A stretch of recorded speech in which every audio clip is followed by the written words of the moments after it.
pessoal, tudo bem? Bom, hoje eu vim aqui, estou gravando esse vídeo para falar um pouquinho para vocês sobre, né, a microbiota. A microbiota, né, ou microbioma, né, ao longo do tempo vem sendo estudado como esses organismos, né, atuam e modulam algumas funções no nosso organismo. Eu acho que o mais importante aí, que a gente vem estudando, né, que a gente vem vendo na literatura científica, e uma das coisas mais bem bacanas que eu li foi, né, a influência da microbiota com a obesidade, né? Então, probióticos eles podem influenciar o humor, a cognição, o sono. Eu acho que isso é bem interessante, né? E bem especificamente, que eu vou conversar um pouquinho com vocês hoje, a microbiota ela se comunica com o cérebro, né? E o cérebro se comunica de volta, né? Então a gente sabe aí que o estresse ele pode influenciar as bactérias do intestino, isso pode modular pH, isso pode modular outros tipos de patógenos, né? Que é bem interessante como esses micro-organismos se comportam lá no nosso intestino, né? Então, basicamente, a Organização Mundial da Saúde ele coloca que os probióticos são micro-organismos vivos que, quando administrados em quantidades adequadas, conferem benefícios à saúde ali do hospedeiro, né? Eu acho bem bacana a gente falar, porque quando a gente vai fazer alguma prescrição disso na prática clínica, normalmente a dose ali vai de 1 a 2 bilhões de unidades formadoras de colônias, né, por dose. Mas, dependendo do tipo de probiótico, isso aí vai aumentar também, ok? Bom, basicamente, essa microbiota que nós temos no intestino, eles competem, né, com os patógenos por nutrientes. Então, isso já vai nos auxiliar como uma proteção, né? Eu acho que isso é bem interessante, né? Essa competição por nutrientes e também por sítios de ligações ali nas células epiteliais, né? Impedindo a ação. Como que isso vai acontecer, né? Bom, primeiramente, a microbiota ela tem a capacidade de aumentar a síntese de bacteriocinas, e essas bacteriocinas são toxinas, né? Peptídicas, tá? Produzidas pelas essas bactérias para inibir o crescimento dessas outras espécies de bactérias, né? Semelhantes ali que vão estar no mesmo microambiente, né? Elas aumentam também a atividade do nosso sistema imunológico. E uma coisa bem interessante é que esse reconhecimento de padrões estruturais que se repetem nos patógenos, né? Chamados padrões moleculares associados a patógenos, ou padrões moleculares associados a micro-organismo, né? Eles são conhecidos então como PAMPs e MAMPs. Então, o que é importante da gente entender sobre isso, tá? Para obter uma defesa bem ajustada, né? Nós temos dois tipos aí de sistema imune. Nós temos o sistema inato e nós temos o sistema adaptativo, né? O sistema inato ele sempre vai responder praticamente da mesma forma e o sistema adaptativo ele vai responder dependendo de como o organismo for, né, entre aspas, atacado aí por qualquer tipo de substância, qualquer tipo de microorganismo aí exógeno, né? Então, nosso sistema imune ele tem que reconhecer e distinguir entre micro-organismos que são patógenos e micro-organismos que são, entre aspas, simbióticos, né? Ou os probióticos, que vão conferir benefícios e não devem ser, entre aspas, eliminados, né? E esse reconhecimento, então, ele é baseado aí na habilidade da célula de reconhecer esses padrões moleculares, né? Então, a célula gram-positiva e a célula gram-negativa, dependendo do tipo de microorganismo, ela tem um padrão, né, de componentes na sua parede celular. E aí as células do nosso organismo conseguem, né, reconhecer esses padrões, né?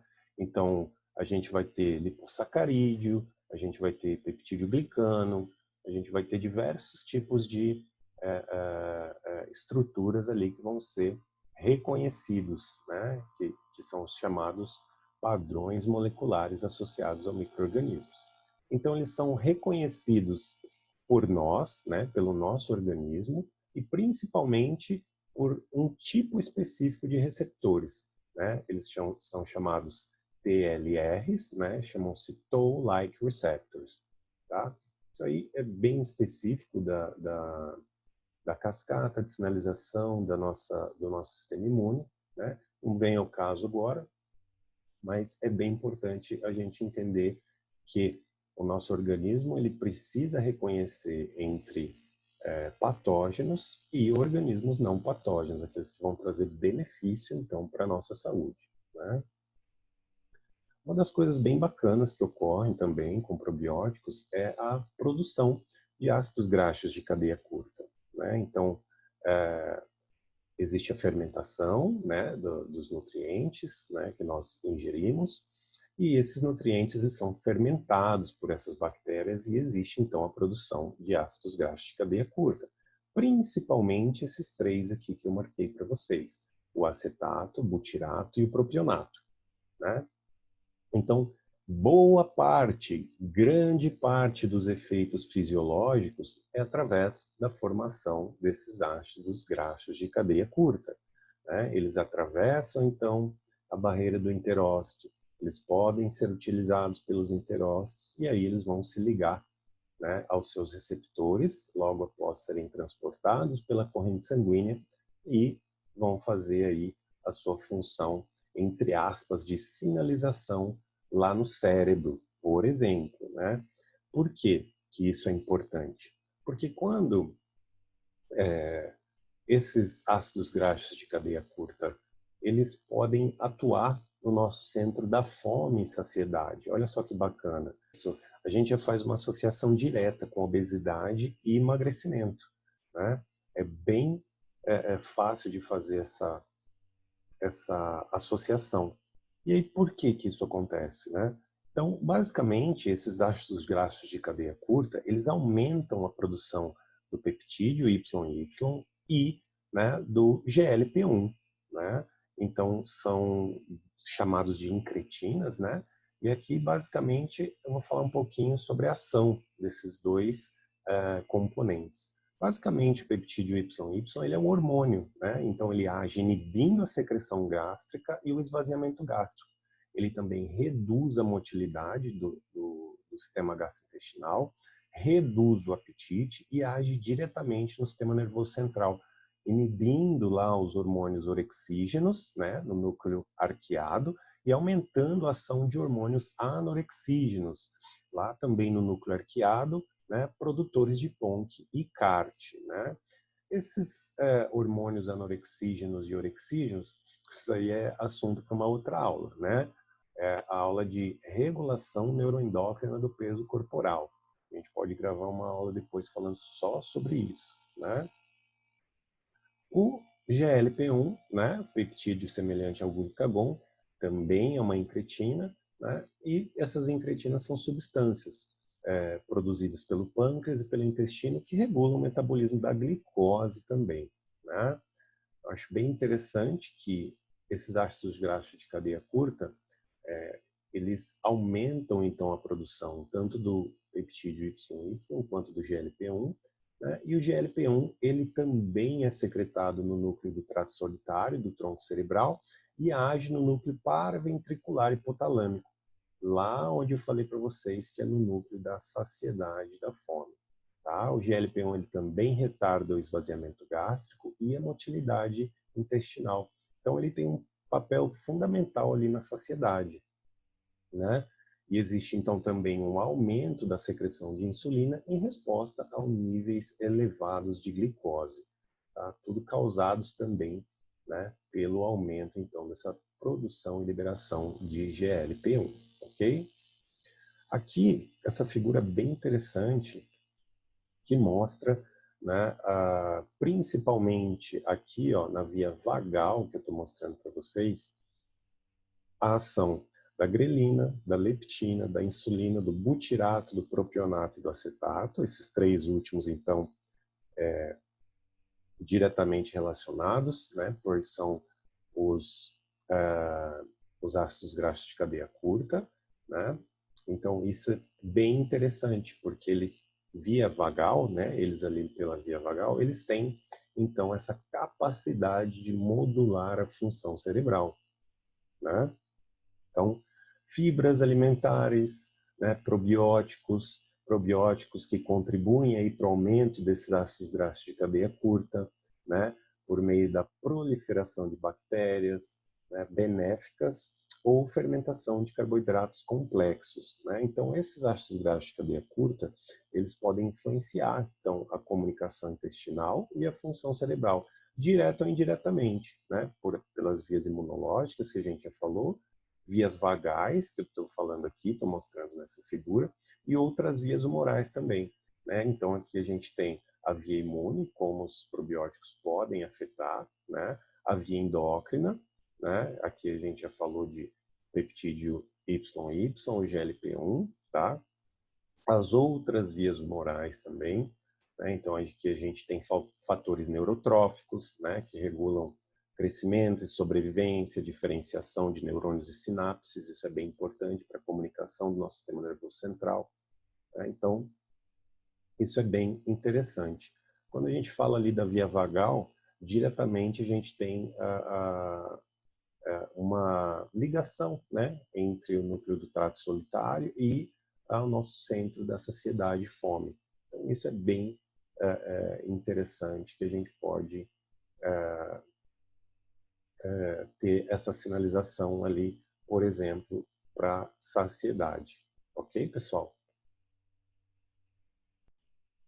Aqui, pessoal, é um resuminho geral aqui, né? A gente tem os neurônios de primeira ordem e os neurônios de segunda ordem. É aqui, basicamente, que a gente tem aí a regulação neuroendócrina do peso corporal, né? Tendo, a princípio, ali dois tipos de estímulo. Estímulo anorexígeno, né? Que tem a ver com saciedade, e o estímulo orexígeno, que tem a ver com a fome. Então, a gente tem os principais substâncias que podem influenciar isso aí, né? A grelina, o peptídeo YY, a insulina e a leptina. Existem outros, né? Outras substâncias, um outro exemplo bem bacana que a gente tem é a colicistoquinina, que ela é produzida, né, no intestino quando a gente finaliza ali, está finalizando a nossa refeição, né, que tem a ver com a nossa motilidade intestinal, junto também com o estiramento ali do nosso tecido, né, gastrointestinal. Isso também desencadeia ali um estímulo via vagal até o nosso núcleo do trato solitário. Então a gente tem todas essas sinalizações ali bem reguladinhas para regular a nossa fome e a nossa saciedade, tá? Basicamente também a produção aí de ácidos graxos de cadeia curta, eles reduzem o pH no cólon, né? Então esse meio mais ácido, ele inibe a proliferação de alguns patógenos, né? E acabam ajudando na formação de produtos de degradações tóxicas, né? Então o meio mais ácido, ele facilita a absorção do cálcio também, tendo um efeito positivo aí na saúde também, ok? Bem interessante, tem um artigo, acho que de 2016, se eu não me engano, né, que mostra que esses ácidos graxos de cadeia curta eles podem inibir a enzima HMG-CoA, redutase, né? Então, bem interessante isso, que pode auxiliar a reduzir os níveis de colesterol. Lógico, né, pessoal, a gente tem, não é o probiótico específico que vai reduzir ali o colesterol, são mudanças no hábito de vida, são mudanças na atividade física, são mudanças na alimentação, porque é algo multifatorial, né, não é algo específico, mas eu acho bem interessante, porque pode, com certeza, auxiliar também, né? Bem interessante falar também, ácido graxo de cadeia curta são utilizados como substrato energético, né, pelos enterócitos ali, nossas células intestinais que possuem ali a bordinha escova, com todas as células secretoras de enzimas de degradação ali dos nossos nutrientes, né? Ocorre também uma redução do aumento da permeabilidade intestinal. O butirato, ele é principalmente responsável por isso. E quando a gente reduz essa permeabilidade, a gente diminui, então, ali a passagem, né, de patógenos por frestas, né, fenestrações ali no nosso intestino. Né? E isso, lógico, vai reduzir risco de infecções e outras doenças, como a gente falou ali da parte imune também. Né? Então, basicamente, aqui é um resuminho geral, né? Mostrando ali a quimiotaxia, né? Para trazer células ali até o local, produção, né, de interleucinas, de fatores pró-inflamatórios, né? E é bem importante a gente entender que esses probióticos eles vão estimular ali a produção de células T reguladoras, por exemplo, né, que acabam melhorando, né, auxiliando ali a nossa resposta imune também, ok? Então, basicamente, ali a gente consegue ter uma resposta bem interessante com relação à artrite reumatoide, lúpus eritematoso, doença inflamatória intestinal, esclerose múltipla e síndrome do intestino irritável. A gente consegue sim ter uma boa melhora com relação a isso. E outra coisa também que me chama a atenção é os efeitos do probiótico ali no trato respiratório superior, né? Tem alguns trabalhos interessantes, né, mostrando sobre isso. Né? Um é de 2015, dois trabalhos, né, na verdade, de 2015 e um de 2014 aqui na tela para vocês verem. Né? Então, olha só que interessante. Nesse trabalho aqui de 2015, a gente tem 47% de redução nas infecções do trato respiratório superior. Redução na duração média de um episódio de infecção em até 2 dias. Então, isso é bem interessante, né? A gente tem essas informações que a gente pode auxiliar isso também. Nesse trabalho aqui de 2014, a gente tem que os indivíduos eles ficaram menor número de dias doentes quando utilizado, então, os probióticos, né? Então, quando ficaram doentes, esses episódios tenderam a ser menores, né, mais curtos, né? E isso foi retratado também em menos dias de ausência na escola ou no trabalho, né? Bem interessante. Esse último artigo aqui, né, que foi feito em atletas, ele fez uma revisãozinha. E 5 dos 8 estudos feitos em atletas encontraram aí uma menor frequência de infecções no trato respiratório superior, né, onde os atletas ficaram menos dias doentes, né, e 3 estudos reportaram efeitos mínimos ou nenhum efeito. Então, basicamente, se a gente consegue ter uma melhora, né, eu acho que é importante a gente entender como nós podemos utilizar isso como ferramenta do nosso dia a dia, né? E uma coisa bem importante, né? Tem um artigo bem bacana de 2018 que mostra ali o papel do probiótico em cânceres gastrointestinais, né? Tanto como prevenção, tanto como tratamento. Então, lá nesse artigo ele mostra esse gráfico, né? Em como os probióticos podem auxiliar. Olha só que interessante. Mudança na microbiota pode trazer efeito positivo no desenvolvimento de bactérias intestinais benéficas para a nossa saúde, né? Diferente dos patógenos que vão trazer malefícios. Né? Então, quanto mais bactérias benéficas nós temos lá, maior a probabilidade de a gente inibir os patógenos de se replicarem também. Então, aqui também mostra que existe uma inibição da carcinogênese, né? Então, existe um risco reduzido de câncer de colo retal e outros tipos de tumores. Nós temos a imunomodulação, né? Que a gente já falou sobre, esse suporte do sistema imune. Tem um efeito bem interessante na absorção dos nutrientes, né? Absorção de compostos vitamínicos e minerais e estimula a geração de ácidos orgânicos e aminoácidos, né? A gente já falou principalmente aí dos ácidos graxos de cadeia curta, que eles estão listados aqui embaixo também. E eles acabam inibindo a replicação de patógenos, tá? Interessante também. Essa inibição de patógenos aqui, ó, proteção contra infecções, competição com esses patógenos para aderência nas células epiteliais lá do intestino, né? E competição pelos nutrientes. Foi o que a gente falou ali em cima, né? Redução da inflamação, né? E produção de compostos autoimunogênicos, né? E automutagênicos. Então, a gente já falou também da bacteriocina, né? Que auxilia bastante nesse sentido. Então, interessante a gente entender isso, né? E principalmente nesses 3 tipos de câncer aqui, tá? Intestino, estômago, pâncreas e fígado, menos evidências, mas também existem um nível de evidência aí suficiente para a gente né, justificar o seu uso, né? Acho que isso é bem importante.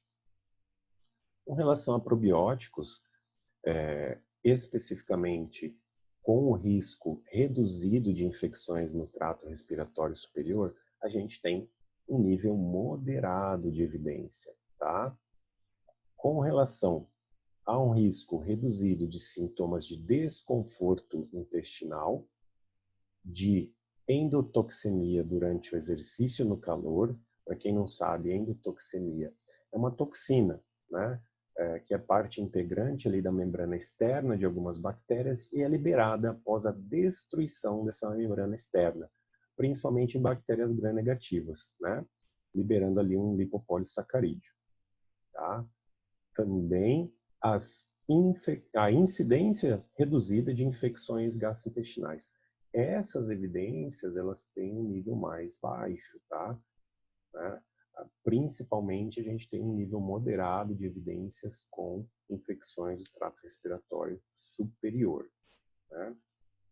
Mas quando a gente vai falar de saúde, né, no geral, a gente tem aí o uso do probiótico sendo associado aí com diversos quadros metabólicos, né?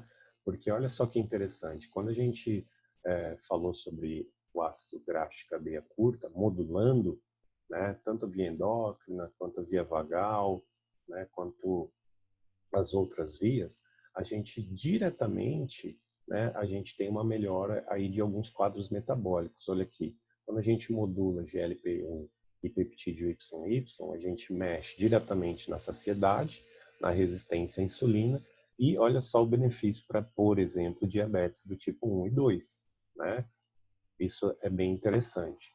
Olha só, ligado diretamente com a obesidade, combatendo principalmente a inflamação sistêmica que a obesidade causa, né? No sistema imunológico, a gente tem uma melhora, então, né, uma possível melhora por causa do câncer, doenças autoimunes, doenças inflamatórias intestinais, hipercolesterolemia, né? A gente falou do colesterol, inibição da HMG-CoA redutase, e algumas doenças hepáticas também. Então, bem importante a gente considerar os probióticos aí para esse uso, né, pessoal? Então, eu espero que vocês tenham gostado aqui. A gente fez uma curta aulinha para falar sobre microbiota e o nosso microbioma e como isso pode auxiliar na nossa saúde. Ok, pessoal? Um grande abraço para vocês